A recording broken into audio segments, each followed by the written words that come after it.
আমরা ক্লাস 11-এর কেমিস্ট্রির ইউনিট 5 অর্থাৎ পদার্থের গ্যাসীয় ও তরল অবস্থা এই চ্যাপ্টারটা এবার ডিসকাস করতে চলেছি।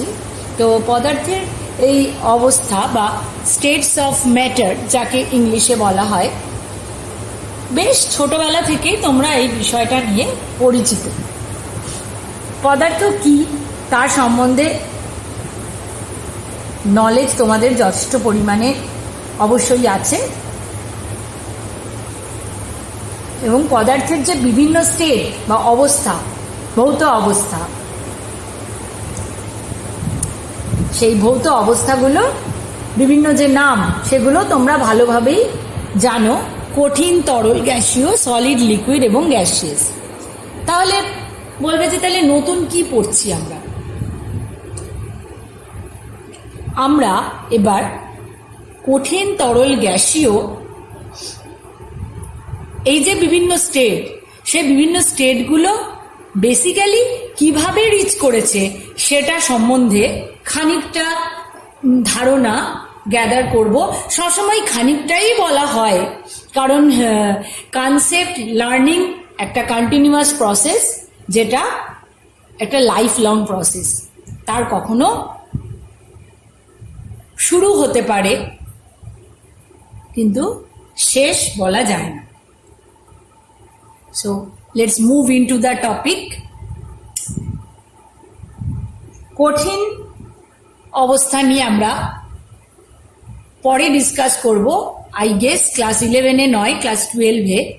তো প্রথমে আমরা গ্যাসীয় পদার্থ নিয়ে তার বিভিন্ন অবস্থা নিয়ে ডিসকাস করব। তো তার আগে on the basis of which factors আমরা এইভাবে ক্লাসিফাই করি পদার্থকে, সেটা একটু ডিসকাস করে নেব। মেনলি দুটো ফ্যাক্টরের উপর আমরা এখানে we will look into two factors, আন্তঃআণবিক আকর্ষণ বল এবং গতিশক্তি। তো এই তিনটে অবস্থা ছাড়াও পদার্থের আর দুটো অবস্থার নাম আমরা শুনেছি, হয়তো কেউ কেউ শুনেছো, যারা একটু বেশি পড়াশুনো করো কোনো বিষয় নিয়ে নিশ্চয়ই শুনেছো। ফোর্থ স্টেট অফ ম্যাটার আর fifth state of matter. Fourth স্টেটকে প্লাজমা স্টেট বলা হয়, হ্যাঁ, যেখানে নর্মালি যে সুপারহিটেড গ্যাসিয়াস স্টেট, এটা আর কি একটা হাই টেম্পারেচারে অ্যাচিভ হয় এই স্টেটটা। Fifth state, what is the fifth state? Super cool state, যেখানে পরমাণুগুলো তার সেপারেট কোনো আইডেন্টিটি থাকবে না, তাদের সিঙ্গেল সুপার অ্যাটম একটা তৈরি করবে, এটাকে সুপার কুল স্টেট বলে। যাই হোক, এবার আমরা কঠিন, তরল, গ্যাসীয় আমাদের চেনা পরিচিত তিনটি অবস্থা সম্বন্ধে একটু দেখবো যে কি বলা হচ্ছে সেখানে। তো আমি আগেই বললাম, তাই once again I will repeat. আন্তঃআণবিক আকর্ষণ বল, যাকে আমরা মিউচুয়াল অ্যাট্রাকশনও বলতে পারি, আর গতিশক্তি। আন্তঃআণবিক বলা চলে যে এখানে এক্ষেত্রে একটা এই ইন্টারমলিকুলার ফোর্স, ইংলিশে যাকে বলছে ইন্টারমলিকুলার ফোর্স, যেটা পরমাণু বা অণু দুভয় ক্ষেত্রেই কার্যকর। একদম প্রথমে 1837 to 1923-তে প্রথম এই ফোর্সের বিষয়টা, কনসেপ্টটা আসে। তো একদম প্রথমে ভ্যান ডার ওয়ালসের ডেফিনিশন ওয়াইজ বা উনার ডিফাইন করা টার্ম আমরা প্রথম পরিচিত হই এই ধরনের আকর্ষণ বলের সাথে, উনার ডিফাইন করা টার্ম দিয়ে, যাকে van der Waals force of attraction বলা হয়। এবং এগুলো সম্বন্ধে আমরা এবার সামান্য হলেও আইডিয়া গ্যাদার করব। তো এই ফোর্স বা আকর্ষণ বল কিভাবে পদার্থের স্টেটগুলোকে ডিফাইন করছে। তো প্রথমে বলি যে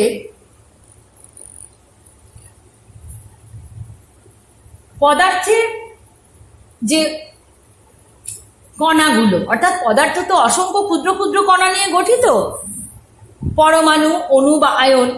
তো এদের মধ্যে সবসময় একটা ফোর্স অফ অ্যাট্রাকশন বা আকর্ষণ বল কাজ করে। সেই আকর্ষণ বল, যে কোনো আকর্ষণ বল কি করে, ইউনাইট করে রাখে কণাগুলোকে। তো এদেরকে ইউনাইট করে বা আবদ্ধ করে রাখে।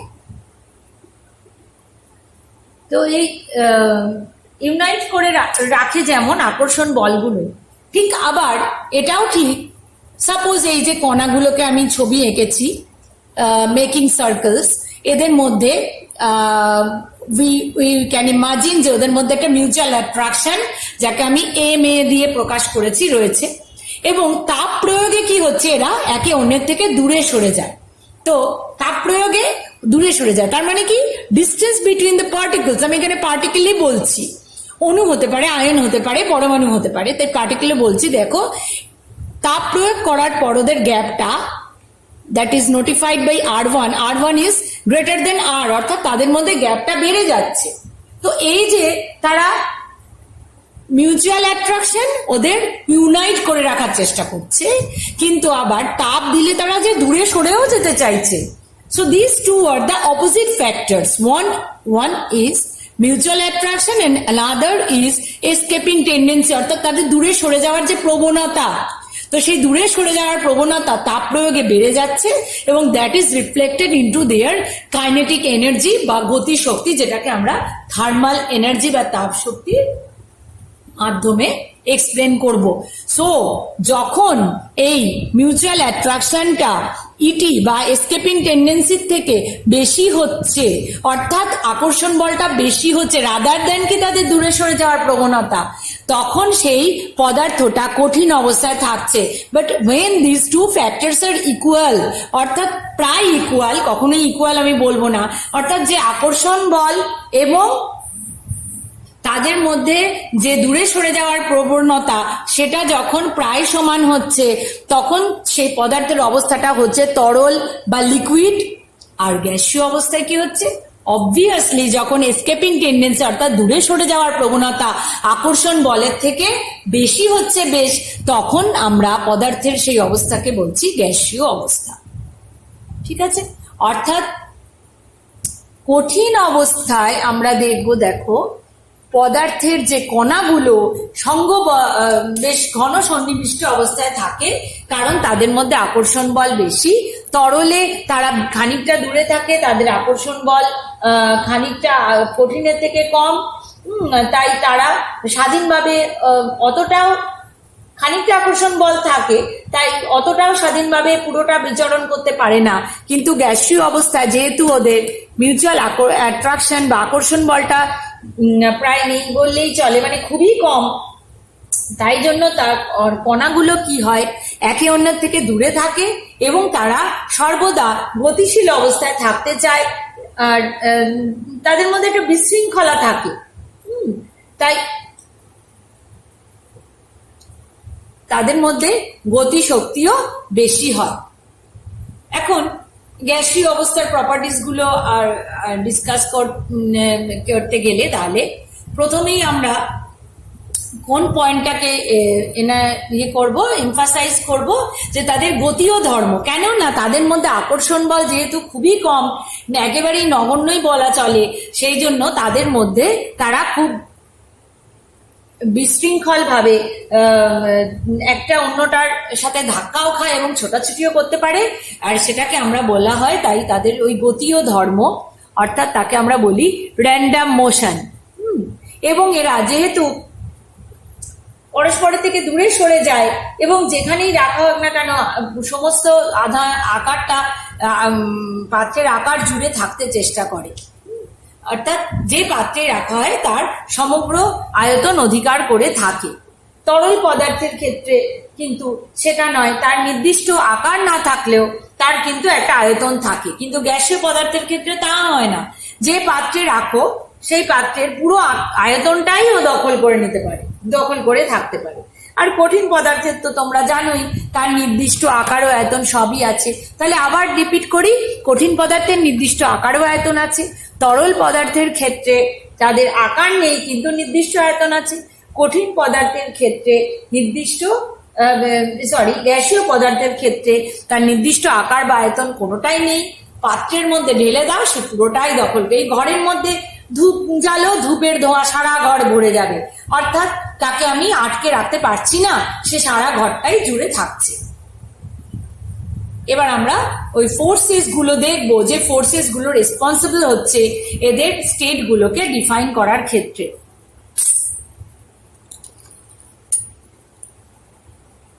সো ইন্টারমলিকুলার ফোর্সেস বা আন্তঃআণবিক আকর্ষণ বল।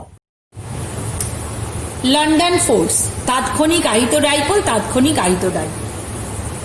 অধ্রুবীয় গ্যাসীয় অণুর মধ্যে কিংবা প্রসম পরমাণুর ক্ষেত্রে এই ধরনের আকর্ষণ বল সৃষ্টি হয়। এদের ক্ষেত্রে ধরা যাক আমি একটা এক্সাম্পল নিচ্ছি, একটি অণু, বি একটি অণু, দুজনেই তাদের কোনো আধান ছিল না, কিন্তু কোনো এক মোমেন্টে অণুর মধ্যে তার ইলেকট্রন ক্লাউডটা বা ইলেকট্রন মেঘ কোনো একদিকে বেশি সরে আসছে, তার ফলে একটা নেগেটিভ চার্জ একটা পজিটিভ চার্জ দুই প্রান্তে সৃষ্টি হচ্ছে, অর্থাৎ ডাইপোল সৃষ্টি হচ্ছে। এর প্রভাবে তখন বি এর মধ্যেও একই রকমভাবে শিফটিং অফ ইলেকট্রন ক্লাউড হচ্ছে, অর্থাৎ এর ইলেকট্রন ক্লাউড যেহেতু এদিকে সরে এসছে, তখন এর ইলেকট্রন ক্লাউডকে বিকর্ষণ করছে, তাই এর ক্ষেত্রে এর ইলেকট্রন ক্লাউড দূরে সরে যাচ্ছে, অর্থাৎ এইভাবে ডাইপোল সৃষ্টি হচ্ছে এখানেও বি অণুর ক্ষেত্রেও। এবং তার দুটো অপোজিট পোল পাশাপাশি আসার দরুন তাদের মধ্যে আকর্ষণ বল কাজ করছে এবং এইভাবে অ্যাসোসিয়েটেড হয়ে থাকছে। হাইড্রোজেন, নাইট্রোজেন, এমনকি হ্যালোজেনের ক্ষেত্রেও এগুলো দেখা যাচ্ছে, এই ধরনের আকর্ষণ বল। এবং যত পরমাণুর অণুর আকার বড় হয় এই আকর্ষণ বল বৃদ্ধি পায়। তাই যত আমরা ফ্লোরিন থেকে আয়োডিনের দিকে যাব ডাউন দ্য গ্রুপ, তত দেখবো তাদের মধ্যে আকর্ষণ বল যেহেতু কণাগুলোর মধ্যে বৃদ্ধি পায়, তাই তাদের স্ফুটনাঙ্ক বৃদ্ধি পায়। Next we move to the second kind of intermolecular force, that is dipole. Dipole এক্ষেত্রে কি হচ্ছে, দুটো ধ্রুবীয় অণুর মধ্যে এটা দেখা যাচ্ছে মেনলি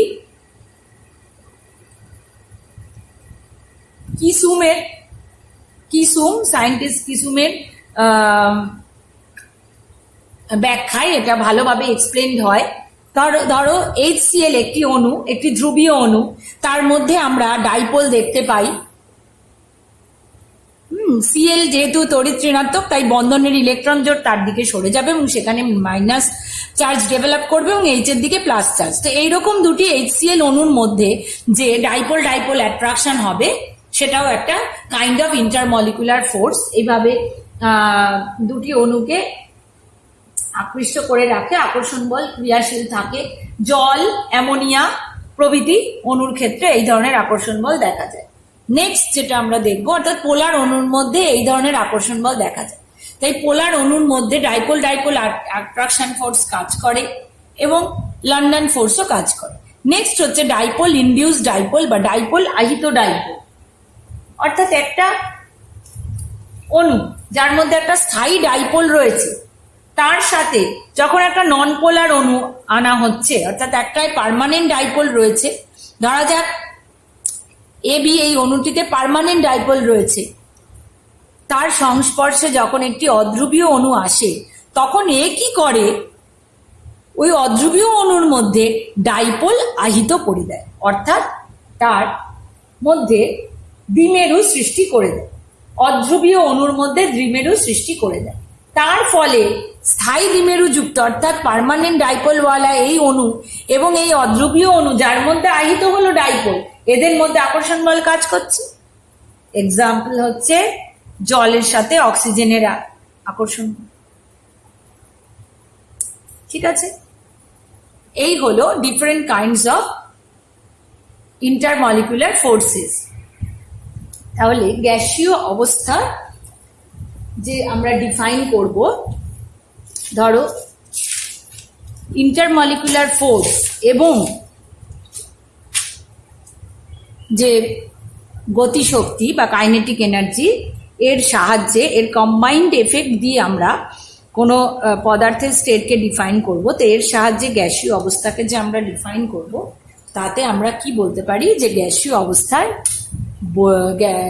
বৈশিষ্ট্যগুলো কি কি। নাম্বার 1 হচ্ছে তার গতীয় ধর্ম বা র্যান্ডাম মোশন। পার্টিকেলগুলোর মধ্যে যেহেতু ইন্টারমলিকুলার ফোর্স খুবই কম থাকে, তাই তারা র্যান্ডাম মোশনে থাকে।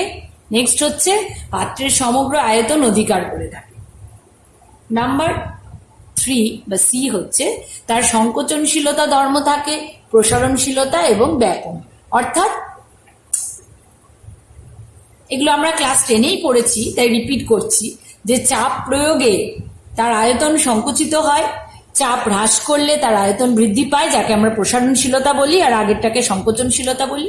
এবং ব্যাপন, ওই যে আমি এক্সাম্পল দিলাম, একটা ধূপকাঠি ঘরের এক কোনায় জ্বালালে তার গন্ধ সারা ঘরে ছড়িয়ে পড়ে, সেই ধর্মকে বলা হয় ব্যাপন। অর্থাৎ তারা সে ছড়িয়ে পড়তে পারে, পুরোটা আয়তন দখল করতে পারে।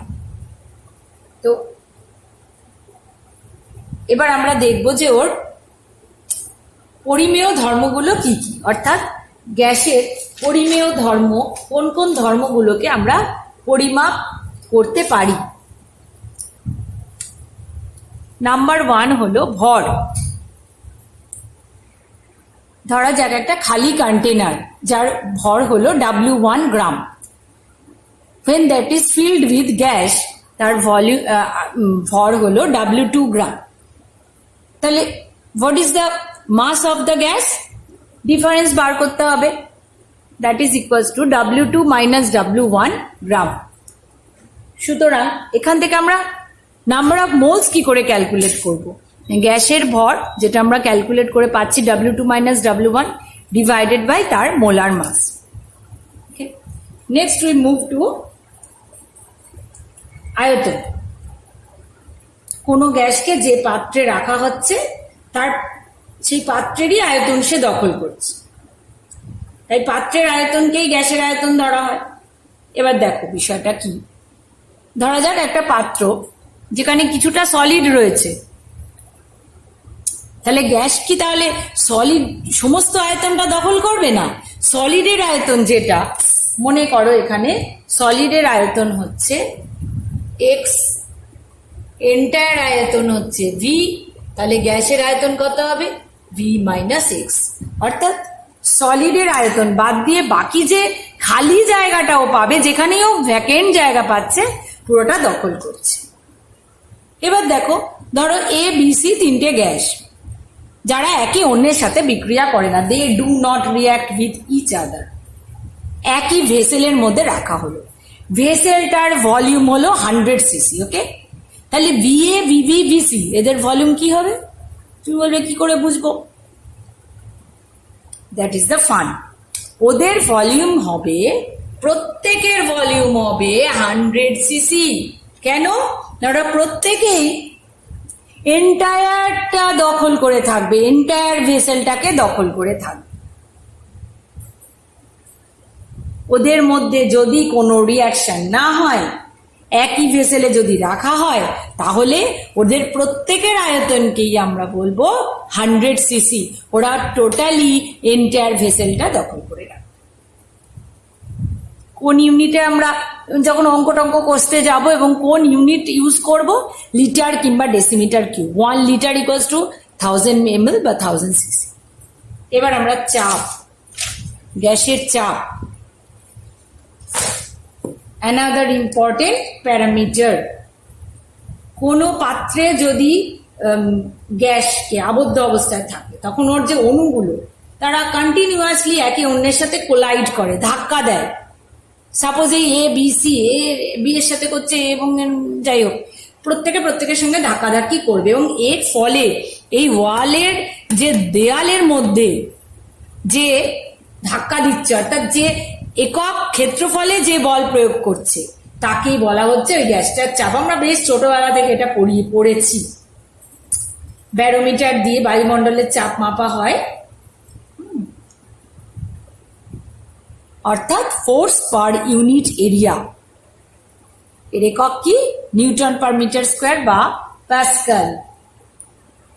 অ্যাটমসফিয়ারিক প্রেসারে নর্মালি আমরা অঙ্ক করব এবং আমরা সমস্ত কনসিডারেশন গুলো ওর সাহায্যেই দেখব। 1.01325 ইন্টু 10⁵ পাস্কাল হলো 1 অ্যাটমসফিয়ারিক প্রেসার, অথবা 760 মিলিমিটার অফ এইচজি বা পারস্তম্ভের চাপ, অথবা 760 টর। উষ্ণতা, উষ্ণতা হলো নেক্সট প্যারামিটার। কোনো গ্যাসের গ্যাসীয় পদার্থের উষ্ণতা বেসিক্যালি হচ্ছে উষ্ণতা আর অণুগুলোর যে গড় গতিশক্তি তারা সমানুপাতিক হয়। অর্থাৎ এই গতিশক্তি যত বৃদ্ধি পায় তত ওর উষ্ণতাও বৃদ্ধি পায়। এসআই পদ্ধতিতে কেলভিন এককে কেলভিন এর একক ক্যাপিটাল টি দিয়েই প্রকাশিত হয় মেনলি। নেক্সট হচ্ছে ঘনত্ব বা ডেন্সিটি। একটা নর্মাল ডেন্সিটি, একটা বাষ্পীয় ঘনত্ব বা ভেপার ডেন্সিটি। তো নর্মাল ডেন্সিটি যেটা সেটা D equals to PM by RT, এর যেরকম ঘনত্বের একক যা কনভেনশন সেটাই ইউজ হবে। বাষ্পীয় ঘনত্ব কিন্তু এককবিহীন। একে কিভাবে প্রকাশ করা যায়? মোলার মাস বা আণবিক ভর ডিভাইডেড বাই 2।